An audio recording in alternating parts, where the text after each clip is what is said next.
I switched my daughter-in-law's seat on her wedding day. It was the quietest decision I ever made, and the coldest one of my life. No one knew that the chair she was about to sit in had been prepared to humiliate my wife in front of hundreds of people. No one knew my son was standing guard to make sure that plan went through. And no one imagined that I had seen everything from the very beginning. At a wedding that cost $250,000, the dirtiest thing was not on the floor. It was inside people's hearts. Before I continue, if you're listening to this story from anywhere in the world, take 1 second to subscribe to the channel and leave a comment telling me where you're listening from. It helps stories like this travel farther. And now, let me take you back to that morning, when everything still looked like a perfect day. I sat alone in the study on the second floor, where I could look straight out over the Charleston beach, stretching under the sunlight. Outside, white chairs were lined up neatly on the sand. Sheer fabric drifted softly in the ocean breeze. Everything was arranged to look like a perfect dream. The rehearsal music played at an even pace, soft enough to make people believe this was a happy day. But I knew, days like that often hide the most. My family did not become wealthy overnight. Our hotel chain was built after the war, one brick at a time, one contract at a time. I spent nearly my entire life on discipline, on order, and on keeping my word. Ella, my wife, stood behind it all. She never appeared in newspapers. She never stepped onto a stage. But every important decision of my life carried her presence. Maybe that's why I always believed this. If someone does not respect Ella, they do not respect any value at all. Kyle is my youngest son. He grew up with abundance, yet always felt deprived. He was used to pointing his finger and having someone else pay the price. The first time Kyle brought Lauren home, I felt something was off. She smiled a lot. She said exactly what people wanted to hear. And she always held her phone like it was part of her body. Ella tried to be close to her future daughter-in-law. She asked questions. She gave way. She even took the blame for small things that were not her fault. I saw all of it. And I also saw how Lauren received it, as if it were only natural. This wedding was not my wish. Kyle and Lauren came to me with a long budget proposal. The final number was $250,000. They talked about image, about status, about how the guests needed to remember it forever. Ella stayed quiet. She only nodded slightly when I asked for her opinion. She was always like that, choosing peace over argument. I agreed, not because of the wedding, but because I thought this might be the last chance for this family to stand on the same side. But the closer the day came, the more something felt misaligned. Lauren often avoided Ella. When they did meet her, smile never reached her eyes. Kyle grew more irritable than usual. He talked a lot about entitlement, about the future, about what should belong to him. I had heard those words for years, but this time they sounded different, more urgent, more impatient. On the wedding morning, I passed by the preparation area and accidentally heard laughter from the makeup room. The door was half closed. I am not in the habit of eavesdropping, but Ella's name was spoken clearly enough to make me stop. Lauren was talking. Her voice was light, as if she were sharing a funny story. She called my wife an old wallet. She said people like Ella only sit in the front row and ruin the pictures. Then she mentioned a surprise gift, something that made the whole room burst into laughter. I stood there, my hand against the wall, feeling the cold spread up my arm. I did not walk in. I did not confront anyone. I turned away as if I had heard nothing. In the military, I learned that the first reaction is often the worst one. What unsettled me most was not Lauren's words, but Kyle's silence in that conversation. A silence of agreement. Back in the study, I looked out at the ocean for a long time. Ella was downstairs then, having her shawl adjusted by a friend. She looked elegant and calm, as if this were just another ordinary afternoon. I wondered how many times in life kindness is mistaken for weakness. How many times patience is confused with having no limits. Outside, the wedding continued to take shape. Every small detail was placed exactly where it belonged. But in my mind, everything had already begun to shift. I did not know exactly what that surprise gift was. But I knew one thing for certain. It was not meant for the family. And when a joke is built on the intention to humiliate someone, it is no longer a joke. I stood up, adjusted my vest, and told myself this. There are days when a father's duty is not to comfort but to observe, until the truth reveals itself. That day, under the Charleston sun, I chose silence. But that silence was not forgiveness. It was only the first step. I left the study when the sun was already higher in the sky. Outside, the air was growing busy. Footsteps, voices calling out, the final test of the music blending together. I walked slowly, not because of my age, but because I wanted to see everything clearly. When a man has lived long enough, he understands this. The most decisive moments are rarely loud. They happen quietly, in corners most people never notice. The VIP seating area was set up close to the edge of the sand. The front row was reserved for family. Ella's name sat neatly on a small placard, the lettering elegant and precise.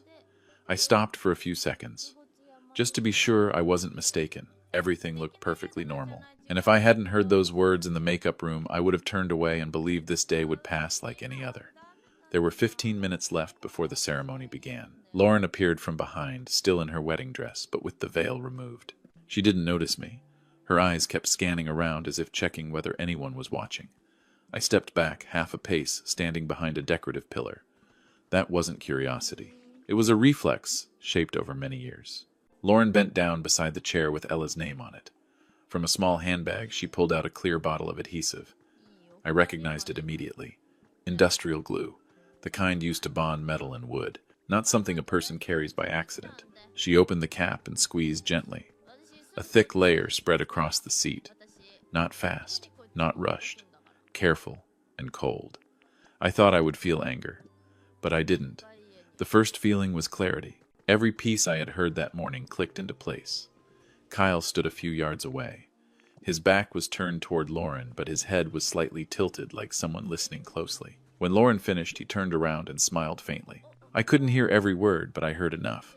He said Mom always liked attention, that this was just a way to teach her a lesson, that when everyone stood up to applaud, the dress wouldn't stay intact. I looked at my son, and in that moment I didn't recognize him anymore.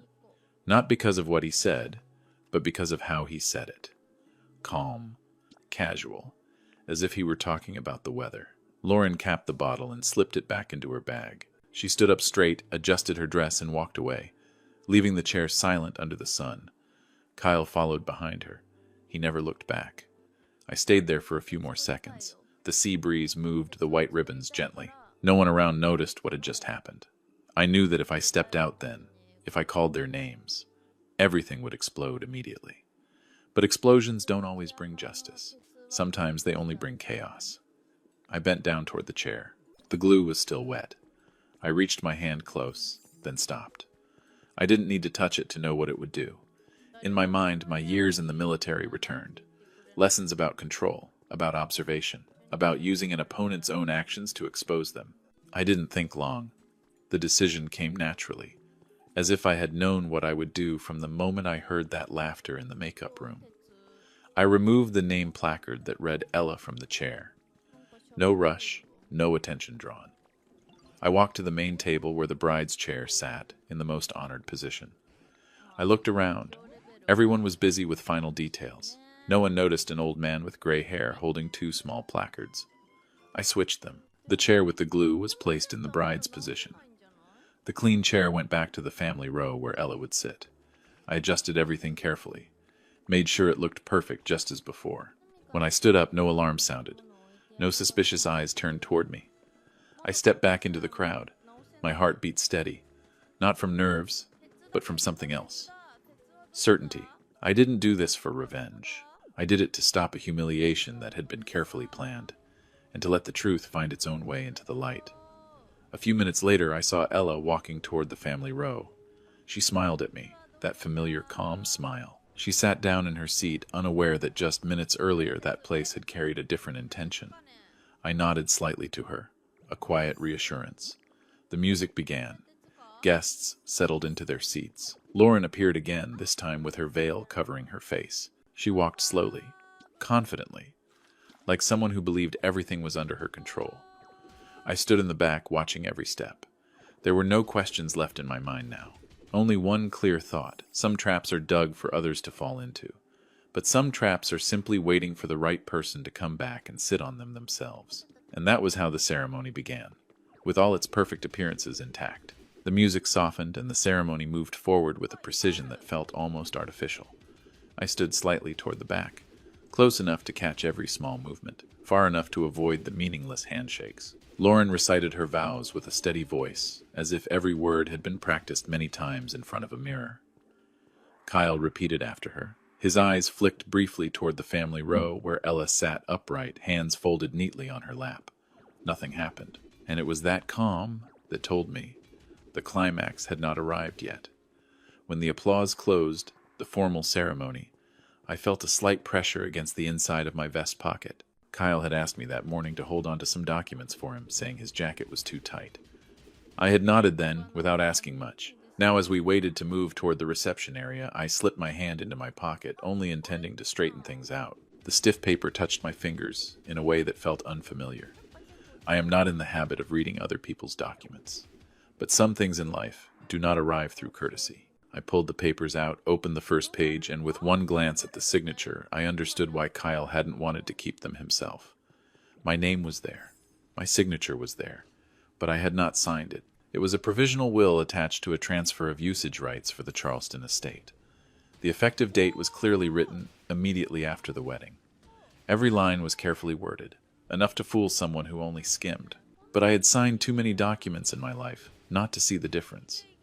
The handwriting was harder, the pressure uneven, a copy born from haste and greed. I folded the papers back up. The feeling in my chest was not shock. It was confirmation. The words I had overheard that morning. The prepared chair. The impatience in Kyle's eyes. Everything revolved around one thing. Ownership. Not family. Not kinship. Just assets. Guests began moving toward the reception area. I slipped the papers back into my vest pocket and chose not to say anything yet. Not because I hesitated, but because I wanted to see clearly how they would behave once they believed everything was already in their hands. Truth, like the tide, needs the right moment to rise. The reception was lavishly arranged. Warm golden lights fell over tables dressed in white cloth. The main table stood at the center, slightly elevated, drawing every gaze. I watched Lauren walk to her chair, the name placard placed neatly in front. She didn't look down. She didn't check. The confidence of someone who believes her plan has succeeded leaves no room for doubt. Ella sat at the family table, speaking softly with a few acquaintances. She looked more at ease than she had that morning. I looked at her then, at the papers in my pocket, and realized that some forms of protection do not happen in a single moment, but stretch across years through every decision one is forced to make. The MC began the opening remarks. Lauren smiled, stood up, and waved to the guests, like someone long familiar with cameras. She spoke about love, about the journey, about the challenges they had overcome. Every sentence was polished to sound perfect on the live stream. Kyle stood beside her, one hand resting on the back of the chair. His eyes drifted toward me from time to time as if waiting for some sign of approval. I gave none. I only listened. As Lauren spoke, the contrast between image and nature became clearer than ever. A person can speak endlessly about family and still prepare documents to take it from them. A person can wear white and still plan to humiliate someone on a day meant to be sacred. When the speech ended, the MC invited the bride to sit to prepare for the next segment, a commemorative video. Lauren turned back to her chair. She placed her hand on the seat and sat down with the confidence of someone expecting the next round of applause. I watched that moment without blinking, not because I wished for something bad to happen, but because I knew every disguise has its limit. I adjusted my cuff, feeling the papers still there in my pocket. The forged will. The transfer documents. Things created to take, not to build. I didn't know exactly when I would speak. I only knew that when I did, I would speak once enough to never repeat myself. The video began to play. The lights in the reception hall dimmed. Old images filled the large screen. Kyle as a child, beach trips, family evenings. I heard a few emotional sighs in the room. I didn't look at the screen. I looked at Lauren. She sat straight-backed, hands resting on her lap, eyes fixed forward, completely unaware that the chair beneath her was holding tighter than any vow that had just been spoken. In my mind, everything was ready.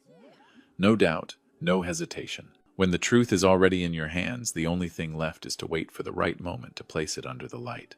And that moment I knew was very close. The video was still playing when the MC spoke up.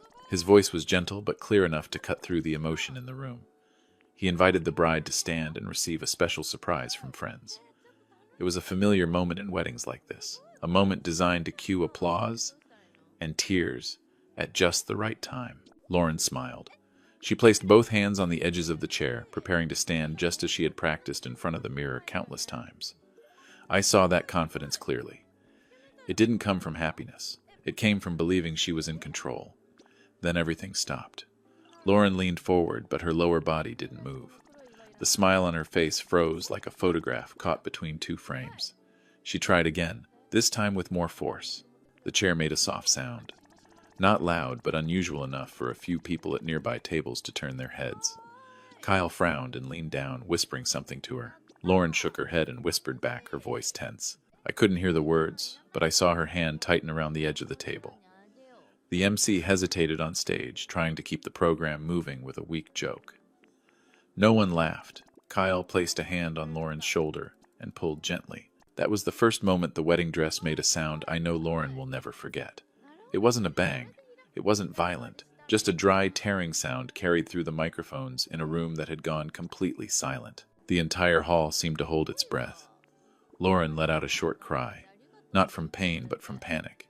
She bent forward, trying to cover the part of the dress that was no longer intact. Kyle froze his hands, hovering, unsure whether to pull again or let go. All eyes turned toward the main table. Phones were raised by instinct, then quickly lowered as people realized this was no longer entertainment. I stayed seated. I didn't stand up. I didn't look around. I only looked at Lauren, held in place by the very chair she had prepared for someone else.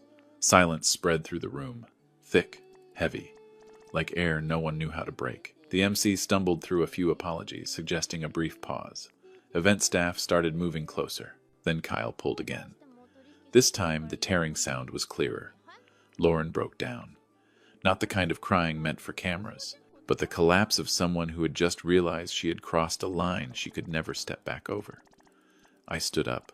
The sound of my chair was small, but in that moment it was enough to draw attention. I walked slowly toward the stage and took the microphone from the MC's unsteady hands.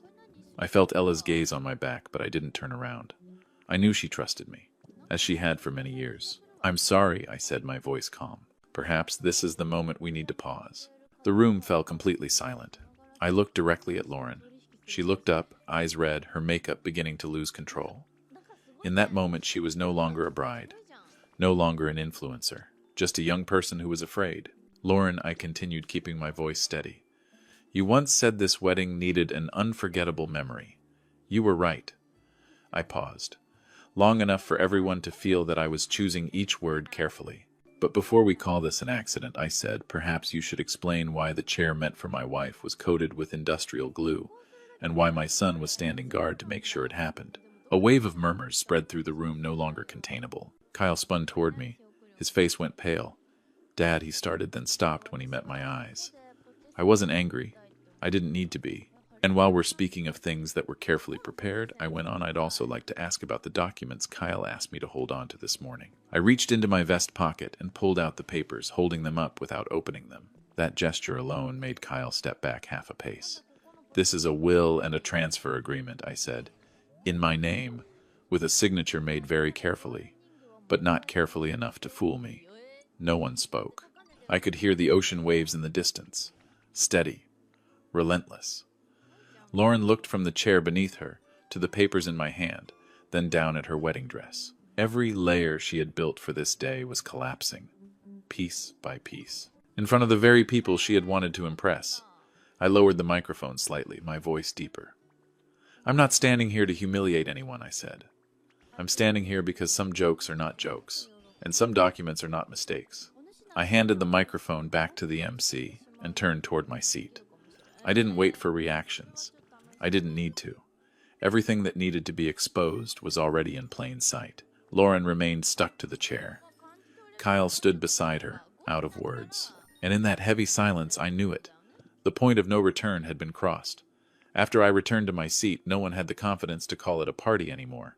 The music was turned off completely. The event staff gathered in small groups, whispering, their eyes drifting toward the main table, then quickly away. Lauren remained seated, motionless. She no longer tried to stand. Kyle stood beside her, his shoulders heavy, as if for the first time in his life he understood that some things cannot be fixed with an apology. I sat next to Ella. She took my hand very lightly. She didn't ask anything. She didn't need to. That quiet moment was all the confirmation I needed. I leaned in and whispered that everything would be all right. Ella nodded, her eyes facing forward, calm in a way that made my chest ache. There are women who spend their entire lives holding a family together, and only when they are pushed to the edge do others finally understand the weight of that patience. I signaled to the estate manager. We spoke briefly. No raised voices. A few phone calls were made, enough for the appropriate legal parties to arrive and formally document the situation involving the paperwork. No one was dragged away. There was no chaos. Only questions that needed answers, and answers that would no longer be given on a stage. Legally speaking, the ceremony ended there. No loud announcement. None was necessary. When the foundation of a marriage is built on deception and humiliation, it collapses on its own. No one needs to push it. I stood up again, this time without a microphone. I walked over to Kyle and Lauren. My voice was low. Only they could hear me. I said today was not the day for arguments. I said they would leave the reception area after everything was handled properly, and before they left, they would personally clean up what remained of this event. Not as punishment, but as understanding. Everything has a price. Kyle looked at me. For the first time, he couldn't find a reason to argue. Lauren lowered her head. The white dress was no longer perfect, but what made her tremble wasn't the fabric. It was the silence of the people around her. A silence louder than any judgment. Night fell slowly. Guests left one by one. No noise. No curiosity. The beach returned to its original emptiness. I saw Kyle and Lauren, along with a few staff members, clearing tables and chairs under the warm yellow lights. Their movements were awkward. No one supervised them. There was no need. Some lessons only matter when a person is forced to face the consequences on their own. Later, I took Ella down to the sand. The sea breeze was cooler, softer. There was no music, no stage lights, only the waves and the darkening sky. I placed my hand on her back slowly, an old habit. Ella leaned into me. And for the first time that day, I felt her breathing truly relax. We danced, without music, just a few slow steps. No need to keep time. I didn't think about what had happened. I didn't think about what would come next. I only thought this sometimes. A good ending isn't everything going back to the way it was, but everything being put back where it belongs. I don't know what Kyle and Lauren will do next. I only know that from that day on, all financial support stopped. Not as punishment, but as a boundary. Family is not something to exploit. It is where you learn responsibility. When we returned to the estate, I turned off all the lights on the terrace. The house grew quiet. I looked at Ella, and in the dim light I saw a very faint smile. It was the smile of someone who had endured long enough, and was finally protected the right way. Before going to bed, I stood on the balcony for a while longer. I thought about the chair, about the papers, about the silence that had spoken for me.